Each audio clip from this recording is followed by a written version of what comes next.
Hello, good afternoon, good evening, and good morning to wherever you are tuning from, and welcome to the first of its kind Women in Hospitality Travel Tech presenting diversity and inclusion talks with myself. I'm Devi Virdi, Head of Diversity and Inclusion here at WHTT. So prior to coming along and supporting WHTT, I was leading the commercial and the operational function for Northern Europe at HRS. And prior to that, I was managing the global sales team at Accor Hotels. So I've been in the travel space for, shall I say, over 20 years now. And I am incredibly excited to be here today. So today, ladies and gentlemen, is episode 1 and the conversation is about valuing different women in the workplace. Now, our panelists will be in conversations for around 40 minutes, and I will involve questions from you, our audience, during the session. And I've got some amazing support behind the scenes here.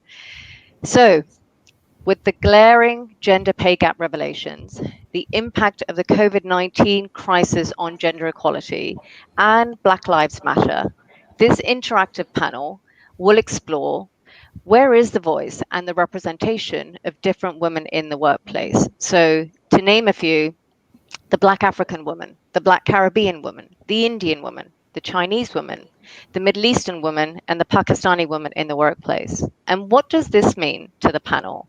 And how can we ensure the gender agenda is inclusive of different women in the workplace? So, to give this some context and to really give some scene setting here, which I think is incredibly important, my first question, to the audience and to everyone is why diversity matters. Does it matter? Yeah, it does. Diversity, it's more than just a buzzword. You know, diversity, it's an acknowledgement of differences, right? And diversity impacts profit, productivity, and people. So for me, those are the 3 Ps. And, I've seen the importance of having a diverse workforce in business, and I've had first-hand experience of building diversity framework across my roles. And not only does it bring, tangible business benefits, and for me that means increased innovation. So when you have different people round a table, different minds that come together, there are different ideas, right? That also improves customer satisfaction, but also there's an impact to the bottom line. So it's profitability. And quite frankly, it's also the right thing to do given the diverse society that we live and the sector that we work in. So I've got some stats here that I wanted to share with you first, right? So companies in the top 25% for ethnic diversity financially outperform their less diverse organizations by 35%, and that's from McKinsey. And from Harvard Business Review, so for HBR, we also know that nearly 90% are more likely to make better decisions. So, given these two statistics, it's a pretty powerful incentive, I would say, to have a really meaningful and effective dialogue on diversity and inclusion, but about valuing different women in the workplace. And, this leads me on to sort of where are we today in travel and in travel tech space? I guess the obvious starting point is, to look at the top leaders in the industry. And I would say how many of those top leaders in our industry are non-white? Very few. So whilst this is hugely important, I'm also aware that improving, this metric alone isn't going to just shift the dial, right? So I'd like to now take the opportunity and introduce and welcome our Superwoman panelist today. So, to kick this off, we have Dinah Williams, who's the Global Bid Director at BCD Travel. Dinah has been with BCD for over 15 years. We have Mona Lisa Peterson, who's the Employee Experience and Facilities Manager at Bombardier. Mona Lisa previously was at Accor Hotels, Agencia, and more recently at HRS. And we have Leslie Andrews, Global Category Lead for Travel at Jones Lang LaSalle. Leslie also leads the training and education strand of the DI&E Committee for TAMS. And TAMS is the Travel and Meeting Standards Society that's recently been born about. And finally, we have Carol Fergus, who is joining us shortly. We have some just slight technical hiccups there. Carol is the Global Travel Manager at Fidelity International, and Carol co-leads the DI&E Committee for TAMS.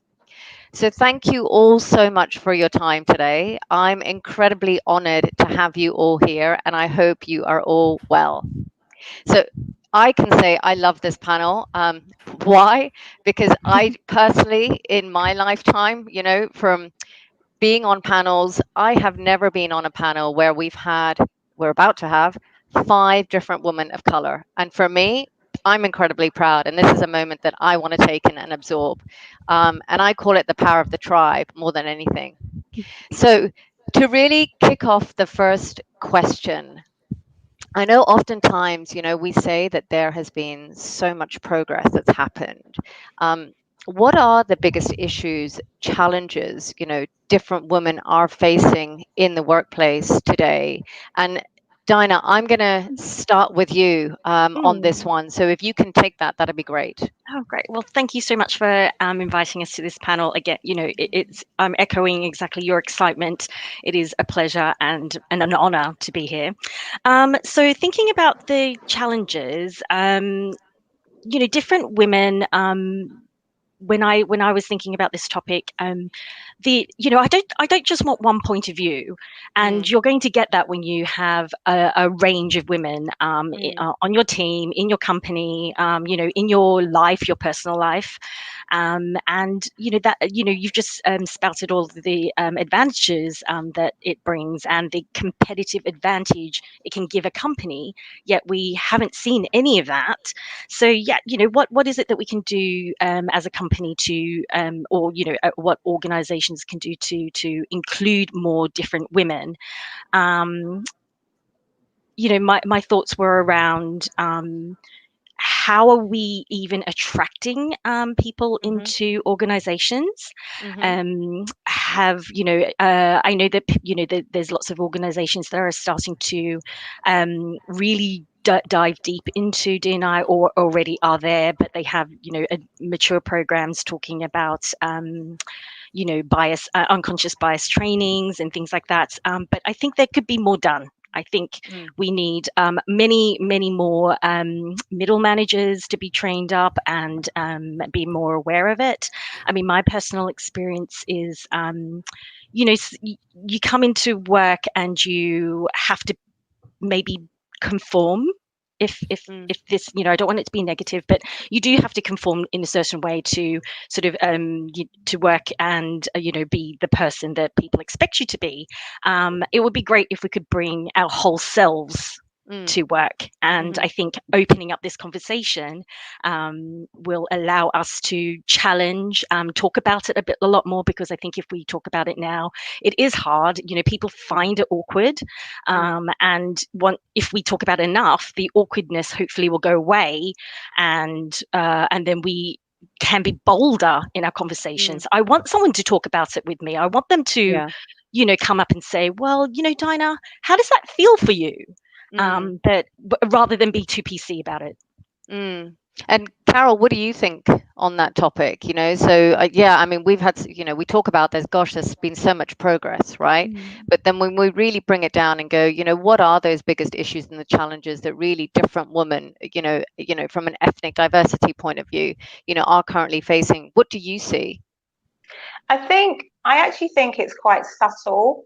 I Mm, don't believe that, it's at the moment it's in your face, but it's the subtle things that happen. So, I've had different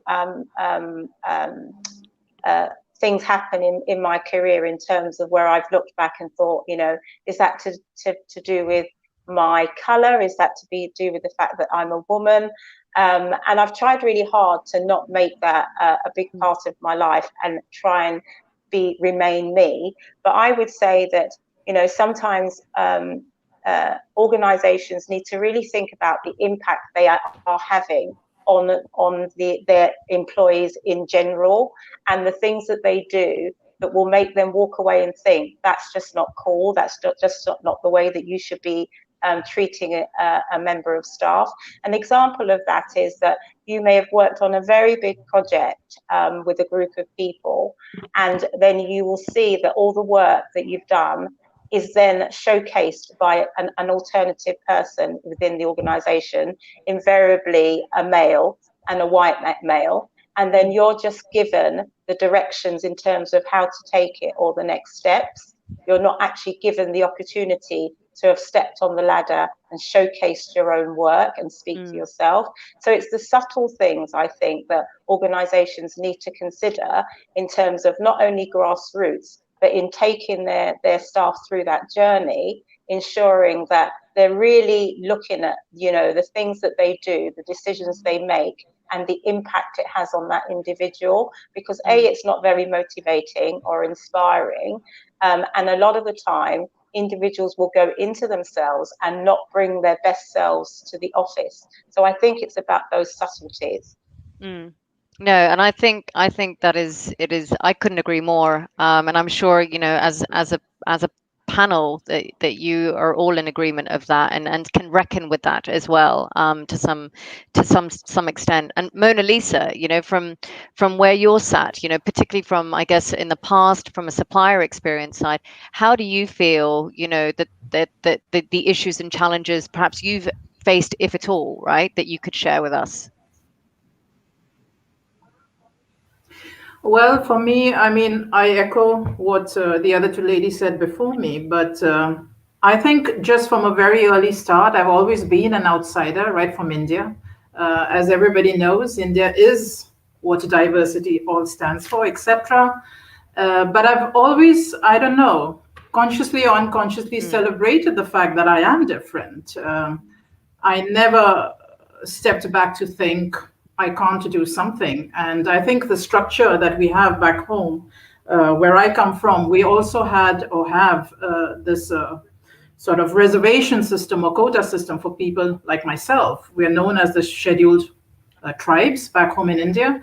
And I've always been very, very fortunate to be able to use that facility to, study maybe in good schools or colleges and stuff like that. But of course, when you come out into the job market, you're there to fight with everybody else, unless you're going in for a public or government job, so to say.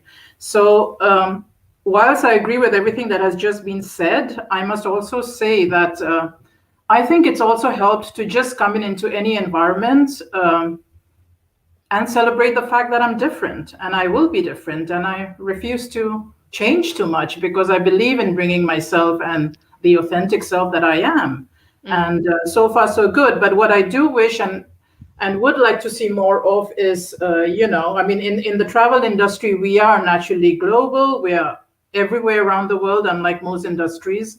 But I think it's more like Diana also just mentioned, in the senior or the mid sort of level management roles, that I would love to see more women of color, or in other words, I'd love to add color into those levels and see that happening, because that's how we get motivated or inspired to also, go further.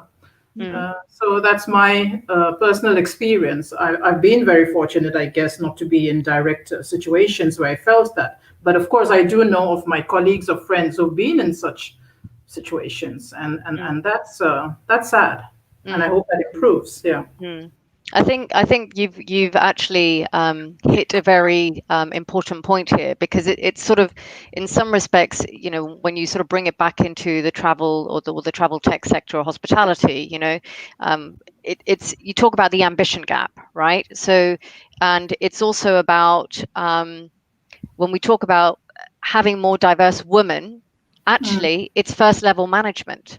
Yeah. So you've got to have that pipeline that's coming up. And, I would be sort of saying to organizations out there is, set a goal for getting more diverse women into just first level management, because then there's an opportunity for them to progress and move. And, it's women that want to rise to the top that, I look at myself and perhaps I don't see somebody like myself further up the chain.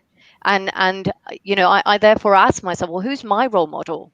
Right, where is my role model in this? And I want to be really honest, I can't see it. I've got some great mentors, don't get me wrong, and that's very different, right? And I don't want to move into that sort of discussion, but I think, Mona Lisa, you've hit the nail on the head there. It is about ensuring that there's a stepping stone, right? That the opportunities given for different women to come in, even at that first level of management. And Carol, going back to what you're saying, is that organizations do need to think about that, the impact that they are having, and therefore ideas that as a woman you are sharing, it's not then taken by another individual of a different gender, and then encompassing becomes somebody else's sort of win, right? Leslie, what's your take on this? Well, first off, just want to say thank you for inviting me to such an awesome panel. And this is a great opportunity to really share what diversity can do for any organization and how we're all part of that process.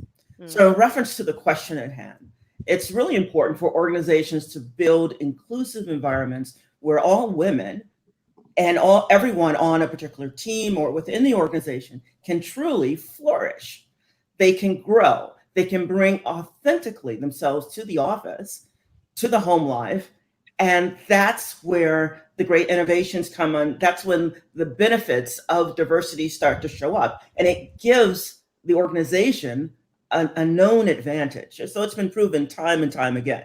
So as the workplace starts to ask more of people, they need to definitely pay attention to the whole person and honor and respect and develop that entire person. Because the organizations today, in today's environment, are very different from what they were, let's say, 25 years ago. So they are asking more. So therefore, we in turn, as people, the organization asks more of the leaders of that organization so that we can definitely bring all of us, all of ourselves to work. And that creates a sense of belonging, and that creates the innovation that every organization desires. And the answers are within the organization.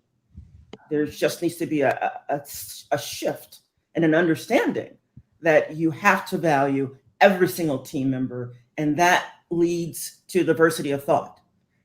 Everyone has a different perspective. Honor that perspective. Don't hold on to what you used to do 50 years ago. If something new comes about, a woman or a man for that reason, listen to these new and different perspectives. And that's the way of the future. We're just stating it now. No, and Leslie, your point sums it up beautifully. You just said diversity of thought, right? That's exactly what this is about, right? I've just had a question that's come in from Evelyn Hamilton. So, Dinah, I'm going to give this one to you. Evelyn said, in what ways could women bring their authentic and diverse selves to the workplace in a positive way? And what obstacles should be removed to this?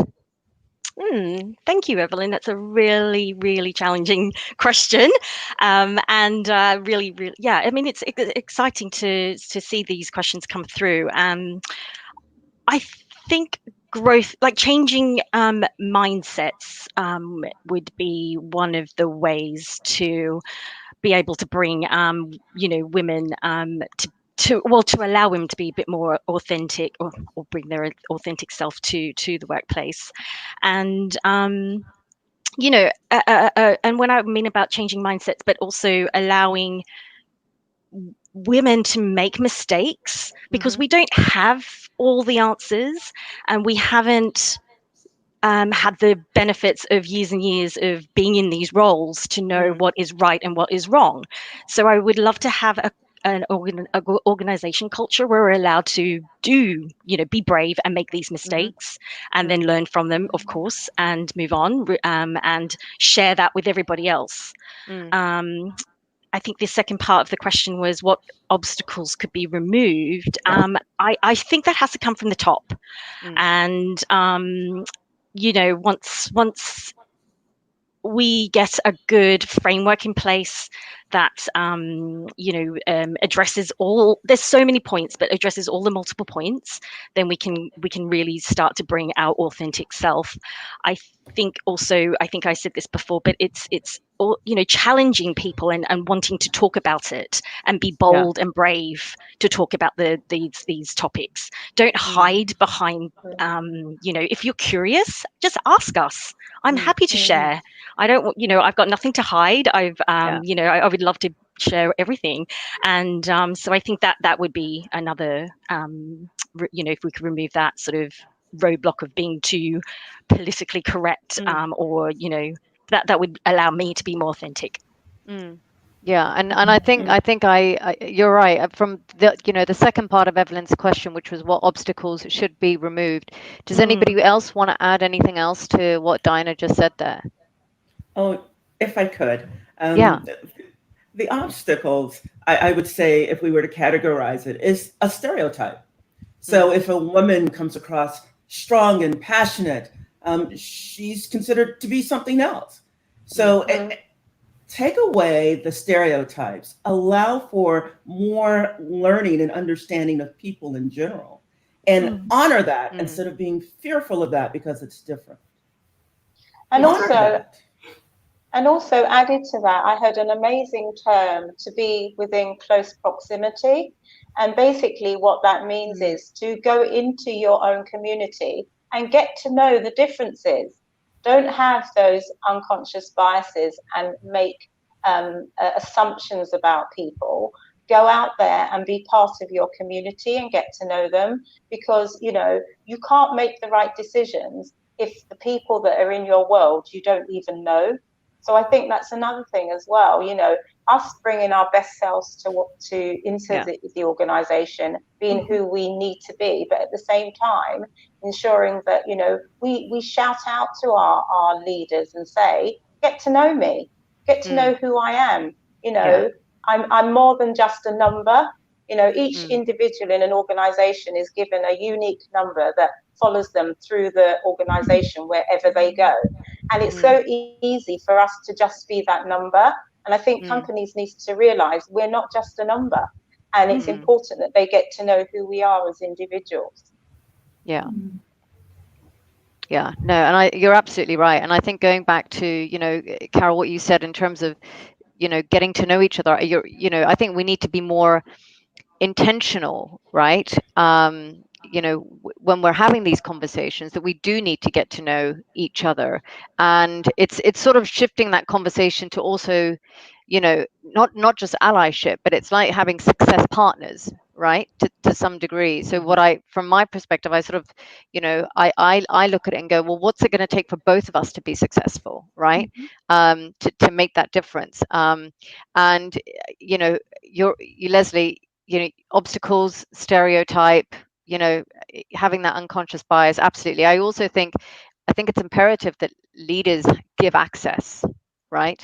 um you know and you mentioned it, Dinah, earlier on, is for women, you've got to learn to take risks, right? For different women, right? Don't be afraid to take risks. Actually make mistakes, because actually that also gets you that further down the line. I mean, I've made many mistakes in my career, and in fact that's only progressed me, that's only made me better and want to do better, right? And I think, don't be afraid to fail. I think it's really important. I teach that to my kids. So, as a person, don't be afraid to fail, and learn. And I guess my own personal experience was, very recently running an organization, a region where not only was I the only female, for the whole region, as an interim MD, but the only female that looked like me. So I that sort of feeling of not just loneliness, but it's like the aloneness that you have, right?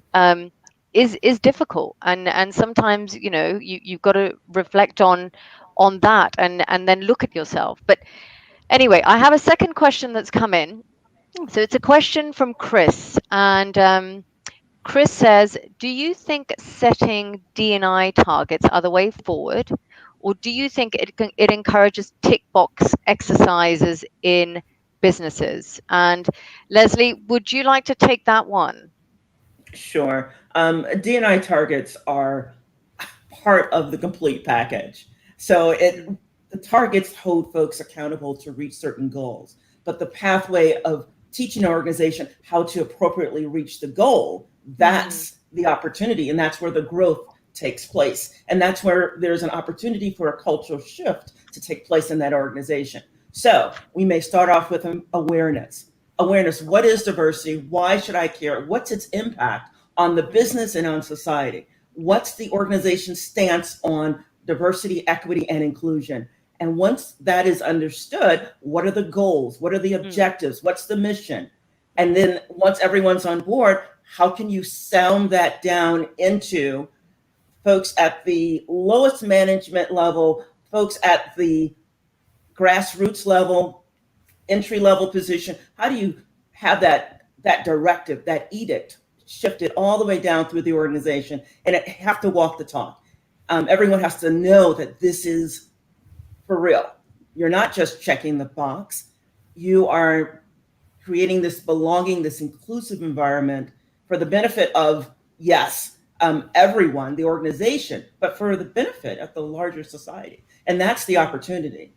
The goal is beyond the organization. Eventually, it will hit society culturally, and that's the long-term goal. And in terms of organizations, so Carol, from a fidelity point of view, and Leslie, I'm going to come back to you because I'd like to understand if Jones Lang, if JLL are doing this already within the business, but are Fidelity doing, and have they got D&I targets? Yeah, it's funny you should say that, because it's only just been announced this week by our CEO what the targets are in terms of visibility of the BAME community. So there are targets. We also have a group of people that are responsible for ensuring that the targets are met. So it's not just going to become a tick box. And the other commitment is that it will be communicated in terms of our successes. So it's not something that's just been put in a document. There's clear targets. There's clear measurements in terms of what we're being measured. There is a group of people that are responsible for managing that and ensuring that the actions are being followed through. And there will be further communication to staff identifying the successes. So yes, Fidelity is very, very forward thinking. And if you look on LinkedIn, Fidelity's put a number of things around diversity and inclusion where, we're working towards making a change, and the differences that we want to make. So I think our leaders, albeit they are two females, are very forward thinking. This is a really important focus for us. That's fantastic, Carol. And Dinah, what about BCD? Leslie, I will come back to you. Dinah, what about BCD? We're in this. We've got our diversity council set up as well, and what we've done is taken voices from every region, and so it's very spread and wide. So, going back to the question, I do think that there is a need for D&I targets, but the way to make it not a tick box exercise, which is to go back to what Carol was saying, is to have the governance in place to make sure that you're not just hiring a woman and ticking that box. We're hiring a woman because she can do that job. She's got the skill sets, she's got the experience, everything that you would normally look for, and once you've got the governance in place and you have people managing it properly with a proper framework, it will never be a tick box exercise, and that's what BCD's setting up. Okay, fantastic. Thanks so much, Dinah, for sharing that. And Leslie, from a JLL angle, in terms of, has JLL got D&I targets? Is it something they're looking at? Where is JLL in this? Right now, at this point, we have a D&I council in each region of the world. We assist in how to have those difficult conversations. I had an opportunity to participate in webinars to create the framework so that conversations can happen in this particular case, the Americas, to encourage that creating the environment of belonging. And what is very prevalent in many organizations, and true at JLL, we have business resource groups. And these business resource groups There's 8 in the Americas that really concentrate on highlighting the success of each and every group, and that serves as a great sounding board for the organization. And we have reverse mentoring, which creates a two-way conversation with upper leadership, and that's been encouraged and that's taking place too. So we have had diversity targets. It's there, and the business, as you go out and you go after certain businesses are requiring in the B2B world that the organization that they do business with have a diverse workforce. So that is a game changer when your potential client says, let me take a look at who's on the team. So there's some very large organizations that have actually start to request that in their RFPs. So that's a game changer and a switch what we're seeing here in the Americas, and it's having an impact. So organizations are responding to that, and this is a couple way in which they come to know more and more people that are different and include them into the workforce and create a plan for them to grow within their organizations. No, I think that's right. Mona Lisa, sorry, did you want to say something? Yeah, no, I just wanted to add on to what Leslie just said. It's great to see, and I think here in the Nordics, not I think, but there are loads of our clients, when I was working on the supplier end of things, that indeed do, give points for companies that work with these topics. So yeah, I just wanted to mention that it's coming in more and more, which is great. It's an important thing. So I guess moving on, and it leans quite gently into really the sort of the sector that we're in. But what advice would you give to sort of travel associations, their boards, and other travel companies when they're looking at hiring different women? Mona Lisa. Bring in some color. Whilst you've stepped out from the supplier side, I think interesting to get your viewpoint now looking back in. What advice would you give to travel companies out there when they are looking at hiring women and different women? No, I think, as I said earlier, being a woman is one thing, and there's a lot done in that area, as we all know. But it's more about the minority groups, even within the sort of gender diversity topic in companies. We could all do with that little extra help. So I mean, there should be some programs or some kind of support groups that can help to also develop women as ourselves. Because I mean, I can say one thing, that in my years of being hired into different jobs, it's always about what have you done, where are you coming from, how about what is your capacity and capability. I mean, just in general too, people are not always looking at that, is my experience, and it has been very disappointing. Do you think there's enough support? So this is a question from, and apologies, I most probably will mispronounce the individual's name, Avalon.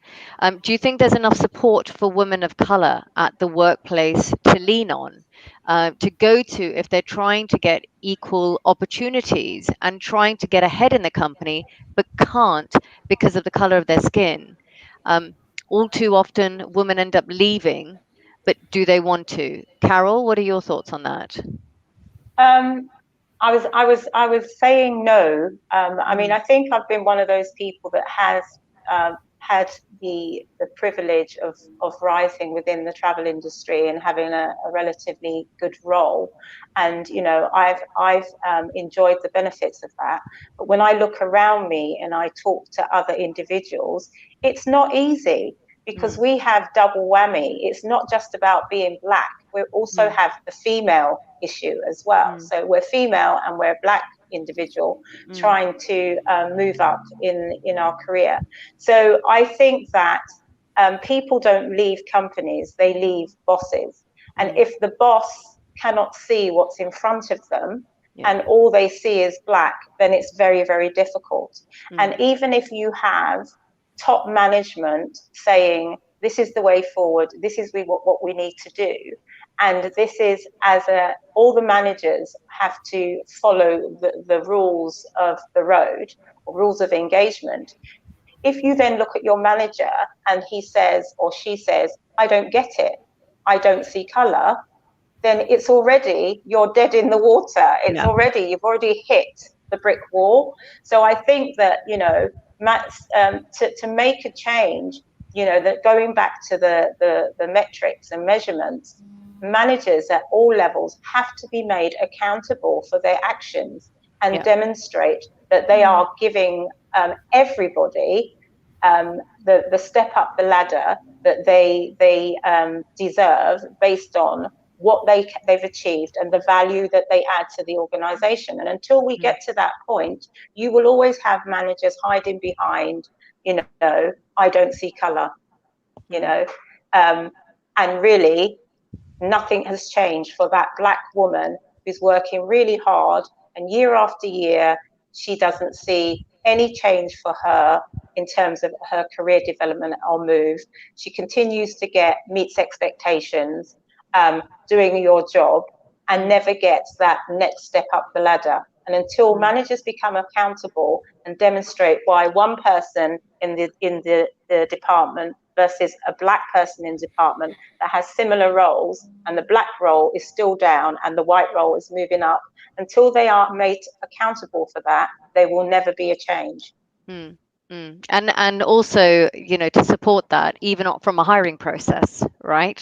So not just when we talk about promotion, but from a hiring process as a hiring manager, is that when you're looking at your own teams and your own pools, and I know this because I go back to my experiences, of being in commercial roles, but bringing on my HR background, and more recently, I knew that I needed to change my team in order to meet the customers that we were looking after, but the fact that it also was going to bring brilliant ideas around the table, but make a difference, right? But making a difference is not, it's that tangible difference, but it's also, it's going to improve the bottom line of what we're all trying to get.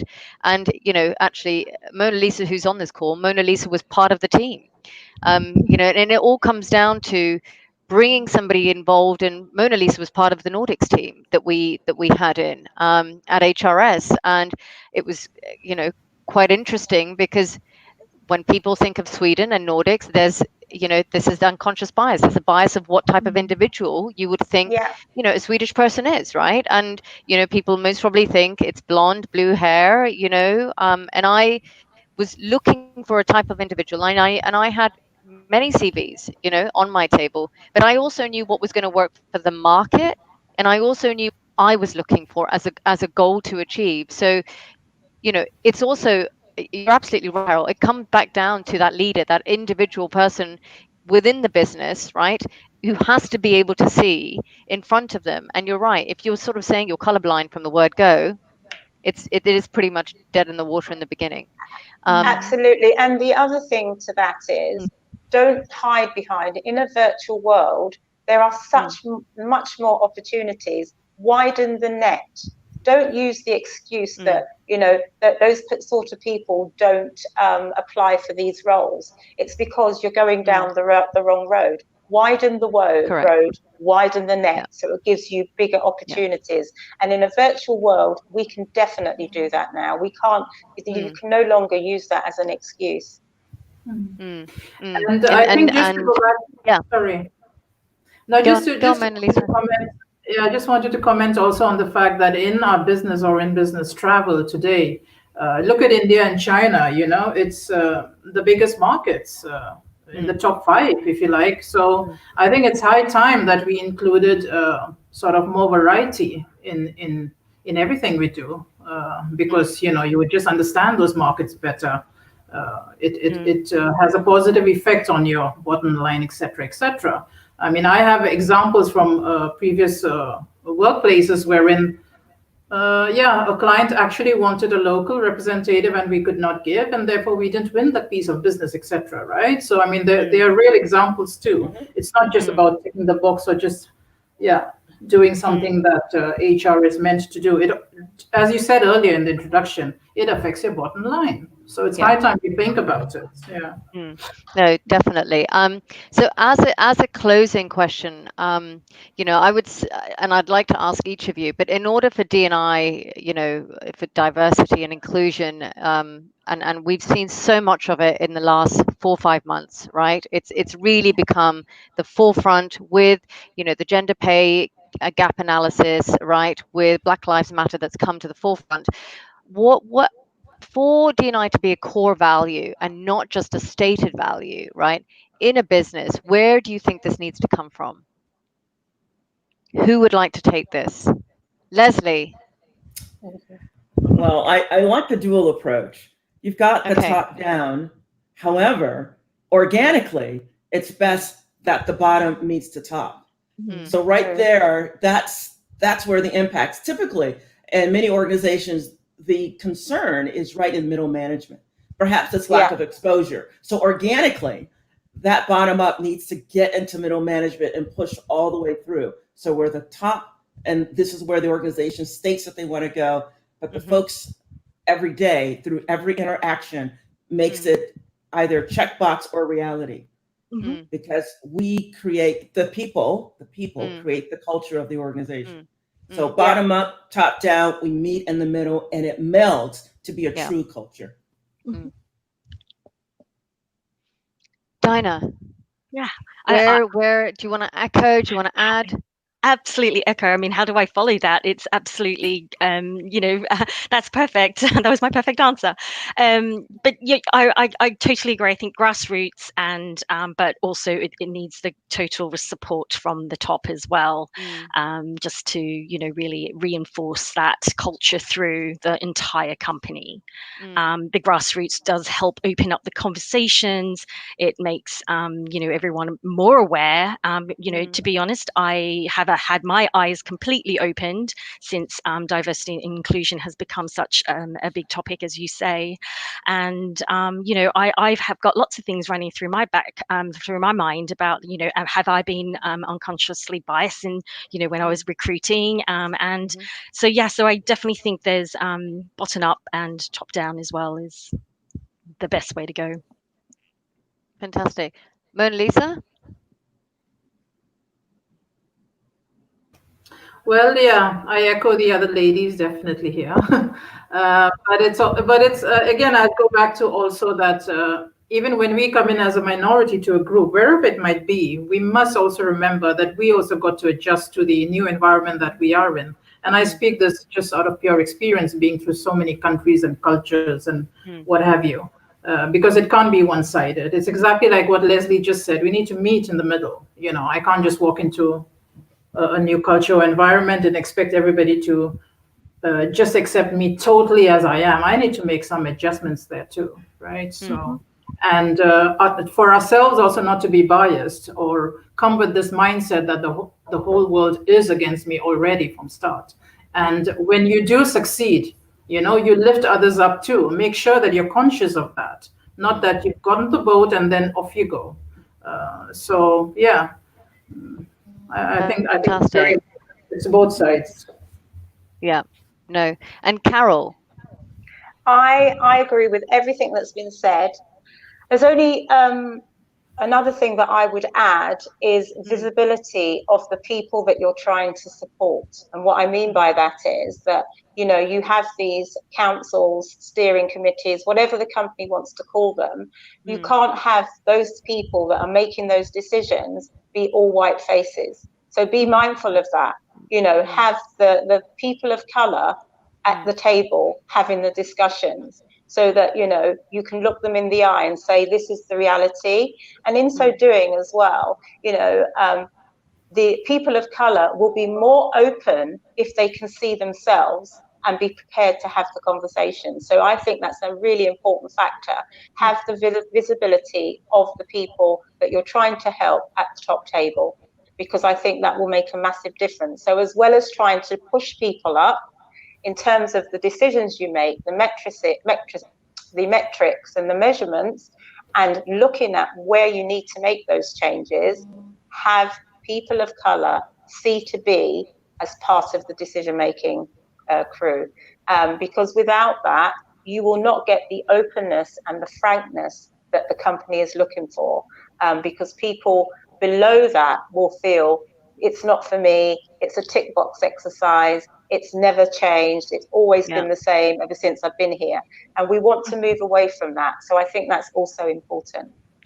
That's fantastic. And I just to sum up what you've all said, Dinah, you talk about bringing your whole self, right? Bringing the whole authentic self to work. Mona Lisa, you talk about it's about celebrating, right? We should be celebrating that we are different. I love that term, the scheduled tribe. Carol, you mentioned, and it's new for me, which is what I love. You talk about, to be in close proximity, right? Get to know people, get to know who they are, right? Really get to know them. And Leslie, diversity of thought. And I think that, as a summary, right, from a close, most companies and associations in the sector, for where I'm seeing and my lens, they definitely need to do more and put their commitment into practice, and treat that not just gender diversity, but for me, it's also the ethnic diversity, like the business priority it is. And I guess it goes back to sort of, this starts with taking actions. It is setting diversity targets, right? It's having that governance in place, sharing those metrics. And you've mentioned it. It's not just at senior level, it's with all the employees. So it's bottom up and top down. And it means holding leaders accountable and rewarding them when they make progress. I think that's really important. We also know in this industry, what gets measured and rewarded is what gets done. And I think I would just like to sum it up to say, diversity isn't a problem, right, that we have to solve. It's an opportunity that we should be embracing. So, with that, I'd like to thank the audience for tuning in. It's a big thank you for the 4 superwoman panelists, that I have, the 5 superwoman panelists that I have today. Again, like I said, I'm incredibly proud because this is the first time I've been on a panel with, 5 women of color. It's phenomenal. And thank you so much. This episode will be available on YouTube. My next diversity inclusion talks takes place a week today. That's episode 2. And we are talking about intersectionality and coming out at work. So please tune in. I've got some fantastic speakers coming on. I look forward to welcoming you all then. Thank you all so much and goodbye. Thank you. Thank you Thank so you. much. Thank you. Thank you. All right. Thank you.